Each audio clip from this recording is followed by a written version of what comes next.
హల్లెలూయా చెప్తాం గట్టిగా. హల్లెలూయా. నీ యొక్క జీవితం పచ్చదనంగా ఎల్లప్పుడూ యొక్క నీటి వారం నాటబడినదై ఉండాలి అంటే నీవు ఆయనను కలిగి ఉండాలి. ఇదిగో ప్రియులారా, ఈ రోజున మన యొక్క జీవితాలు పాడైపోతా ఉన్నాయి. మన యొక్క జీవితంలో ఎల్లప్పుడూ ఆర్థికపరమైనటువంటి జీవితం ఏర్పడి చేస్తూ ఉంది. మన యొక్క జీవితంలో శ్రమ బలంగా ఉంది. మన యొక్క జీవితంలో అనేకమైనటువంటి శ్రమలతో, దుఃఖములతో, వ్యాధి రోగాలతో మనము జీవితంలో జీవిస్తూ ఉన్నామంటే గల కారణం ఏంటో తెలుసా? ఆయన ఎందు లేకపోవడమే. ఇతరుడు 119:37 వాటిని చూడకుండా నా కన్నులు త్రిప్పివేయి. మాట ఎవరంటున్నారంటే దావీదు చెప్తా ఉన్నాడు, అయ్యా ఈ యొక్క లోకంలో జీవిస్తున్నటువంటి నేను ఈ యొక్క మాట వినకుండా, ఈ యొక్క వాక్యానికి లోబడకుండా, ఈ యొక్క సన్నిధిలో నీ పాదాల చెంత నేను ఉండకుండా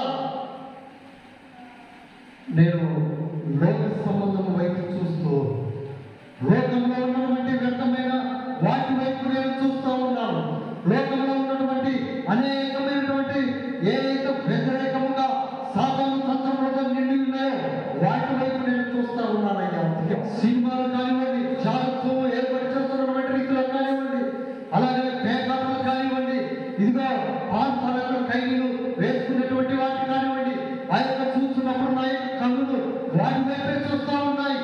నా యొక్క కన్నులు ఈ యొక్క పాపం వైపే చూస్తూ ఉన్నాయి.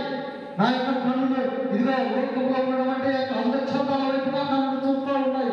కానీ వాటన్నిటి వైపు చూడకుండా, వాటన్నిటి వైపు నా యొక్క మనసు పెట్టుకోకుండా, వాటన్నిటి వైపు ఇదిగో నేను ఆశపడకుండా, వాటిని నేను ఆశించకుండా, వాటిని నేను ఆహ్వానించకుండా, ఇదిగో ప్రభువా దయచేసి నేను ఇంకొక మనవి చేస్తా ఉన్నాను.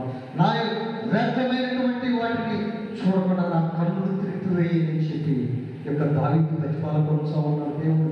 ఈ రోజున ప్రియులారా, దేవుడు మీకు స్పష్టంగా చెప్తున్నటువంటి మాట ఏంటంటే, ఈ రోజున ప్రతి ఒక్కరు కూడా దేవుని అయ్యా వ్యర్థమైనటువంటి వాటి చూడకుండా నా యొక్క కన్నులు త్రిప్పివేయి, నీ వైపు చూసేటట్టుగా నా కన్నులు త్రిప్పివేయని చెప్పి ఈరోజు దేవుని నువ్వు అడిగినట్లయితే ఏ ఒక్కరు కూడా లోకంలో పడకుండా మీ అందరి పేరు